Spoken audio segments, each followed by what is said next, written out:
नमस्कार.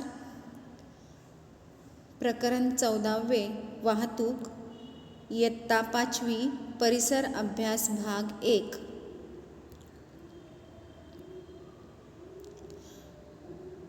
आपण वेगवेगळ्या ठिकाणी प्रवास करतो, वस्तूंची, मालाची ने-आण करतो. त्यासाठी आपण विविध वाहतुकीची साधने वापरतो. बैलगाडी, सायकल, रिक्षा, बस, रेल्वे, विमान अशा विविध वाहतुकीच्या साधनांचा वापर आपण करत असतो. वस्तू, माल किंवा प्रवासी यांची एका ठिकाणाहून दुसऱ्या ठिकाणी गाडीने, विमानाने किंवा जहाजाने ने-आण करणे म्हणजे वाहतूक होय. वाहतुकीची विविध साधने आपण वापरू शकतो. कार, रिक्षा, बस, टेम्पो, विमाने, जहाज, गलबत. तर अशी विविध साधने आपण वाहतुकीची वापरू शकतो आणि आपण प्रवास करू शकतो किंवा वस्तू एका ठिकाणाहून दुसऱ्या ठिकाणी नेऊ शकतो. आता या चित्रामध्ये 3 चित्र दिसत आहेत. त्यामध्ये पहिल्या चित्रामध्ये रवी पायी चालत चाललेला आहे शाळेत. दुसऱ्या चित्रामध्ये रवी शाळेत सायकलवरून चाललेला आहे आणि तिसऱ्या चित्रामध्ये रवी शाळेत कारने चाललेला आहे. तर इथे आपल्याला काही प्रश्न पडलेले आहेत. तर पाहूया कोणते ते. कोणत्या मार्गाचा वापर केल्यास तो लवकर पोहोचेल? साहजिकच कारचा वापर केल्यास रवीने कारचा वापर केल्यास तो लवकर पोहोचेल. कोणते साधन वापरल्यास वेळेची बचत होईल? याचंही उत्तर तेच येणार आहे की रवीने कार हे साधन वापरल्यास वेळेची बचत होईल. कारण पायी चालण्यापेक्षा सायकलने गेल्यावर वेळ वाचेलच, पण सायकलपेक्षा कारने जास्त वेळ वाचेल. कोणते साधन वापरल्यास इंधन बचत होईल? आता इथे मात्र प्रश्न पडतोय की कारने गेल्यास इंधन जास्त लागेल, पेट्रोल डिझेल घालावे लागेल, पण सायकलने गेल्यास त्याला इंधन लागणार नाही. परंतु पायी चालत गेल्यास तर इंधन बचतच होईल, कारण पायी चालत गेल्यास कोणतेही इंधन वापरावे लागणार नाही. कोणते साधन वापरल्यास ओझे जाणवणार नाही? बघा, रवी पाठीवर दप्तर घेऊन चाललेला आहे आणि त्यामुळे त्याला ओझं जाणवत आहे. दुसऱ्या चित्रामध्ये तो सायकलवर दप्तर ठेवून चाललेला आहे, ओझं थोडंफार कमी झालेलं आहे.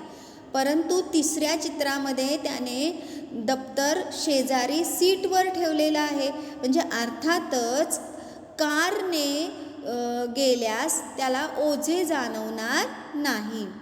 कोणते साधन वापरल्यास प्रदूषण जास्त होईल? आत्ताच सांगितलं की सायकलला इंधन वापरावे लागत नाही, पायी तर नाहीच, पण सायकलला इंधन वापरावे लागत नाही, पण कारला पेट्रोल डिझेल वापरावे लागते, म्हणजे प्रदूषण जास्त होईल. कोणते साधन वापरल्यास प्रदूषण अजिबात होणार नाही? सायकल हे साधन वापरल्यास कोणत्याच प्रकारचं प्रदूषण होणार नाही. आता या वाहतुकीचे फायदे अनेक होत असतात.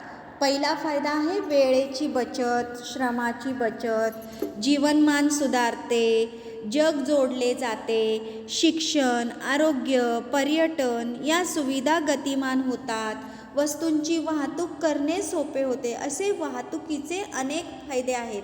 ते आपण सविस्तर पाहूया.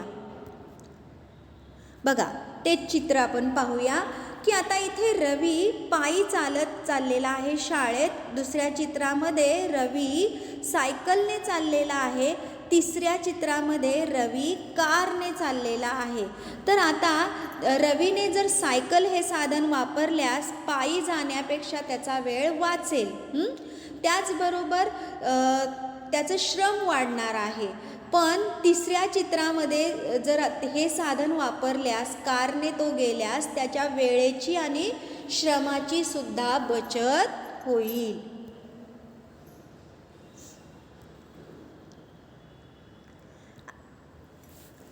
आता इथे पहा की जो नाशवंत माल असतो, वस्तू असतात, त्या बाजारपेठेत वेळेत पोचल्या पाहिजेत. मग बाजारपेठेत वेळेत वस्तू पोचवण्यासाठी वाहतुकीच्या साधनांचा वापर करावा लागतो. इथे पहिल्या चित्रामध्ये आपल्याला दिसतंय की दूध हे कॅनमध्ये ओतलं गेलेलं आहे आणि हे कॅन वाहतुकीचं साधन म्हणजे ट्रक इथे वापरलेला आहे. या ट्रकमधून कारखान्यावर पोचवलेलं आहे आणि त्यामुळे मग तिथे काय होतं, त्या दुधावर प्रक्रिया केली जाते आणि विविध पदार्थ बनवले जातात. पण हे दूध जर वेळेत कारखान्यावर पोचलं नाही तर ते मधल्या वेळेत खराब होण्याची शक्यता जास्त असते. मग अशा वेळी वाहतुकीच्या साधनांचा आपल्याला उपयोग होत असतो. त्याचप्रमाणे बाजारपेठेमध्ये भाजीपाला व फळे उपलब्ध होत असतात. ही फळे आपल्याला सहज उपलब्ध होण्यासाठी आणि वेळेत उपलब्ध होण्यासाठी वाहतुकीच्या साधनांचा वापर केलेला असतो.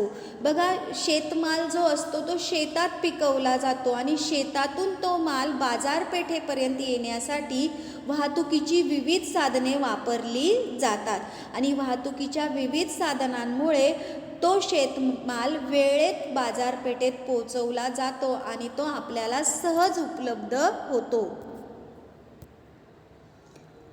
वाहतुकीमुळे जग जोडले जाते. बघा, आपण जगभर प्रवास करू शकतो.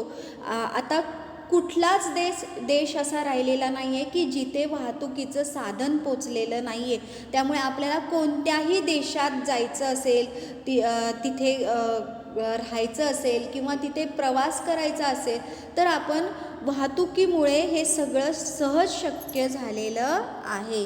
बघा, आपल्याकडील जो हापूस आंबा आहे तो परदेशात विकला जातो, त्याला परदेशात मागणी आहे. मग हा हापूस आंबा परदेशात कसा पोचवतात, तर वाहतुकीच्या विविध मार्गांचा वापर करून या आंब्याला परदेशात पोचवलं जातं. जसं आपल्या आंब्याला परदेशात मागणी आहे त्याचप्रमाणे तिथल्या काही वस्तूसुद्धा आपण परदेशातून मागवू शकतो आणि त्यासाठी वाहतुकीच्या साधनांचा वापर करता येतो. वाहतुकीमुळे शिक्षण, पर्यटन, आरोग्य या सुविधा सहज उपलब्ध होतात. बघा, आपल्याला आपल्या शहरात किंवा आपल्या गावात जर चांगली शाळा नसेल आणि आपल्याला शिक्षण घेण्यासाठी दुसऱ्या शहरात, दुसऱ्या राज्यात, दुसऱ्या देशात जायचं असेल तर ती सुविधा वाहतुकीमुळे सहज शक्य होते. आपल्याला हवे तसे शिक्षण आपण वाहतुकीमुळे मिळवू शकतो. पर्यटन सेवेमुळे आपण एका ठिकाणाहून दुसऱ्या ठिकाणी प्रवास करू शकतो, फिरायला जाऊ शकतो, दुसऱ्या राज्यामध्ये जाऊ शकतो, तिथली माहिती मिळवू शकतो. तर वाहतुकीमुळे पर्यटन सुविधा उपलब्ध होत असते. त्याचबरोबर ज्या आजारावर आपल्या देशात उपचार नाही त्या आजारावर आपण दुसऱ्या देशातून उपचार घेऊ शकतो किंवा दुसऱ्या राज्यातून उपचार घेऊ शकतो.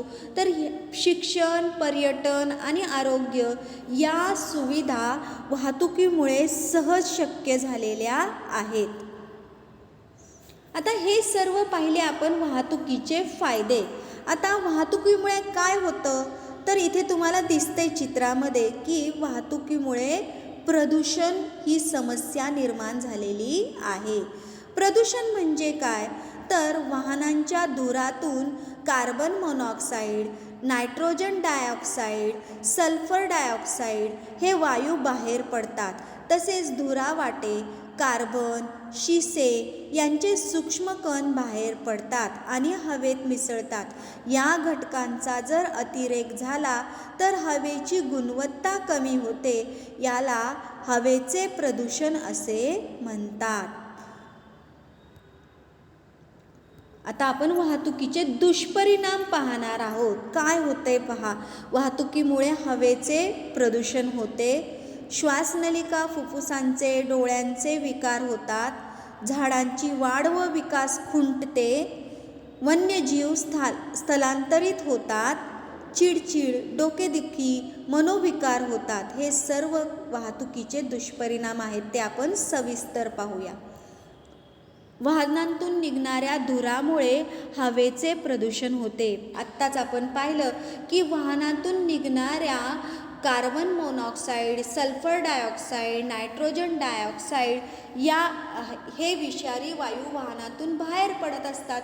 त्यामुळे हवेमध्ये कार्बनचे व शिशाचे प्रमाण वाढते आणि तिथली हवा प्रदूषित होते. तर वाहनांतून निघणाऱ्या धुरामुळे हवेचे प्रदूषण होत असते. दुसरा दुष्परिणाम आहे श्वासनलिका फुफ्फुसांचे डोळ्यांचे विकार होतात. वाहनांतून निघणाऱ्या धुरामुळे डोळे जळजळ होणे, श्वसनाचा त्रास होणे, दम लागणे, फुफ्फुसाला सूज येणे, हृदयविकार होणे यासारखे आजार वाहतुकीमुळे होत असतात. झाडांची वाढ व विकास खुंटते. वाहतुकीमुळे रस्त्याच्या आसपास असलेली झाडे खुरटतात, त्यांची वाढ नीट होत नाही. आता इथे चित्रावरूनच तुम्हाला लक्षात येईल की या चित्रामध्ये आपल्या लक्षात येते की रस्त्यापासून लांब असलेली झाडे हिरवीगार आहेत आणि रस्त्याच्या अगदी जवळ असलेली झाडे पिवळी पडलेली आहेत, धुळीने माखलेली आहेत. त्या झाडांची वाढ नीट होऊ शकत नाही. म्हणजे झाडांची वाढ व विकास वाहतुकीमुळे खुंटते. जसं झाडे कार्बन डायऑक्साईड धुरातून निघणारा जो कार्बन डायऑक्साईड वायू शोषून घेतात, ऑक्सिजन वायू आपल्याला भरपूर देतात, परंतु आपण काय देतो झाडांना? आपण त्यांना अनारोग्य देतो, त्यांची वाढ होऊ शकत नाही. त्यामुळे प्रदूषण कमी करणे हे आपलं प्राथमिक कर्तव्य राहणार आहे. वन्यजीव स्थलांतरित होतात. ज्या प्रदेशातून किंवा जंगलातून वाहनांची सतत वर्दळ असते अशा ठिकाणचे प्राणी दुसऱ्या ठिकाणी निघून जातात, कारण सततच्या आवाजामुळे त्या प्राण्यांना, त्या पक्ष्यांना त्रास होत असतो.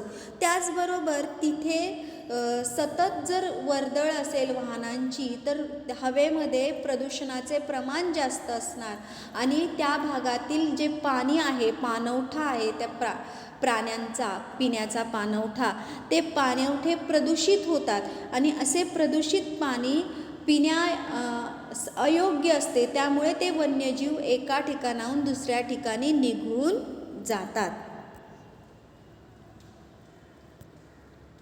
वाहनांच्या सततच्या आवाजामुळे चिडचिड, डोकेदुखी, मनोविकार होतात.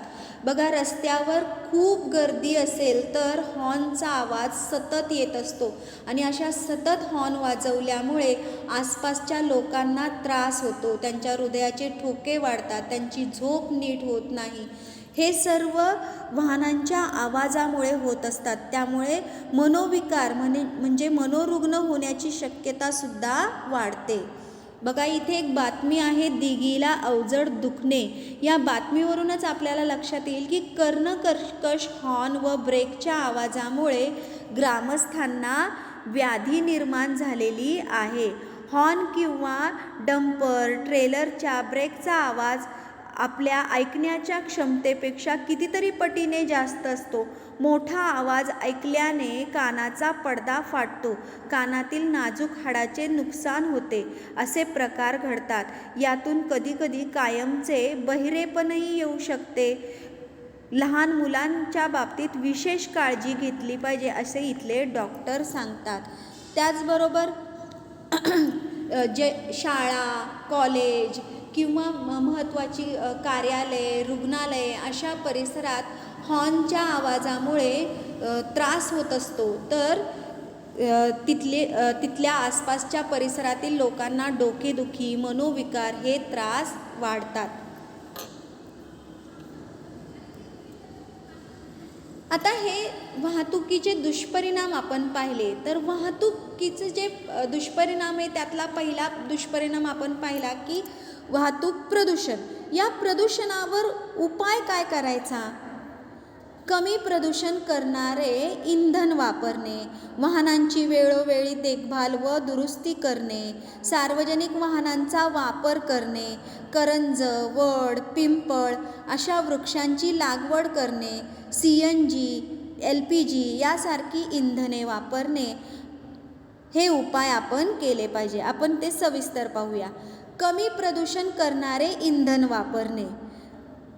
पेट्रोल, डिझेल यासारख्या इंधनांमुळे प्रदूषण जास्त होत असते.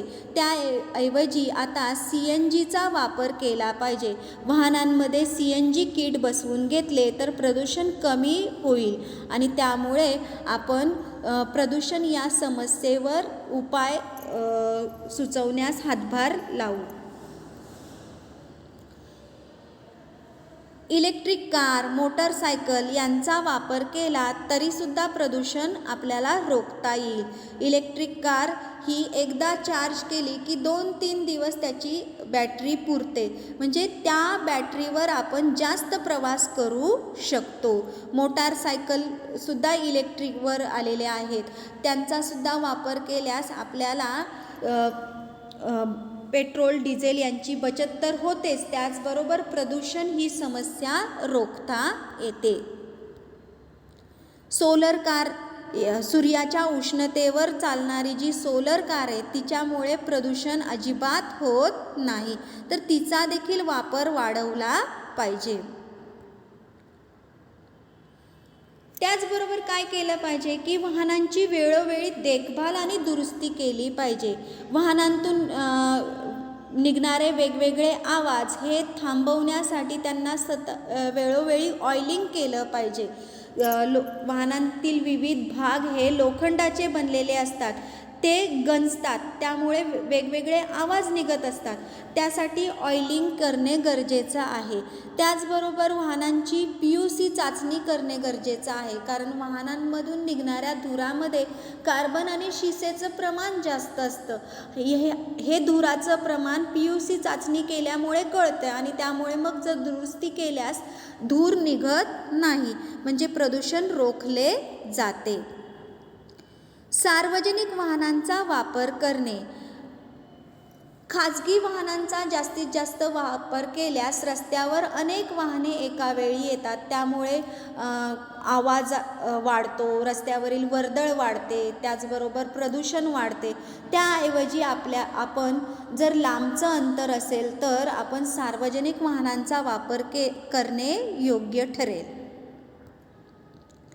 करंज, वड, पिंपळ अशा वृक्षांची रस्त्याच्या दोन्ही बाजूंना लागवड केल्यास जास्तीत जास्त हे वृक्ष जास्तीत जास्त कार्बन डायऑक्साईड शोषून घेतात आणि ऑक्सिजन उपलब्ध करून देतात, त्यामुळे प्रदूषण रोखण्यास खूप मदत होते.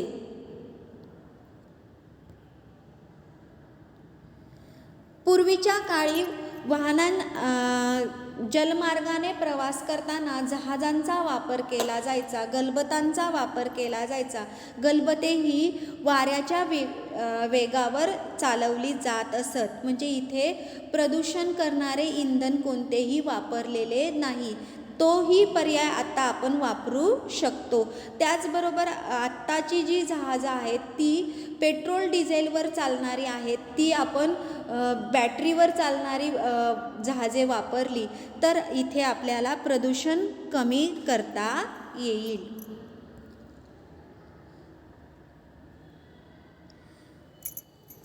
सायकल वापरली तर खूपच फायदा होईल. मग सायकल वापराचे अनेक फायदे आहेत. शारीरिक व्यायाम होतो, थोड्याफार प्रमाणात सामान वाहून नेता येतं, प्रदूषण होत नाही, स्वावलंबन होते, वेळेची बचत होते, छोट्या जागेत ठेवता येते, पैशाची बचत होते, वाहनांची गर्दी होत नाही.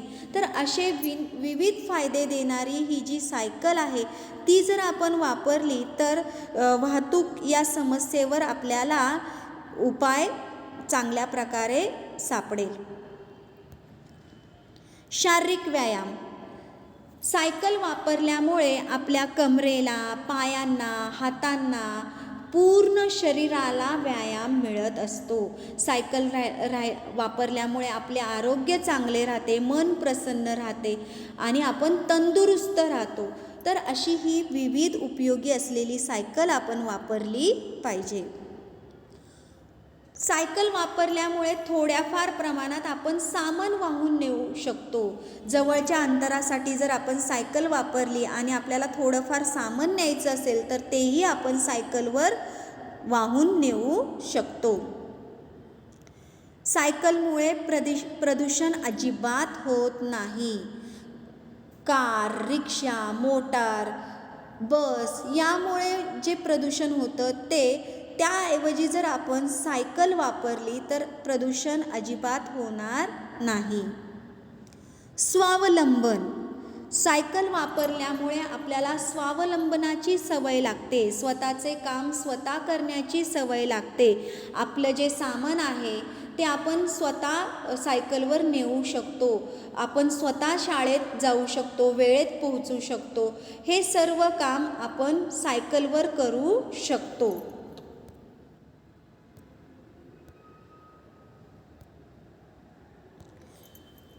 वेळेची बचत होते. पायी जाण्यापेक्षा सायकलचा जर वापर केला तर वेळेची अर्थातच बचत होत असते.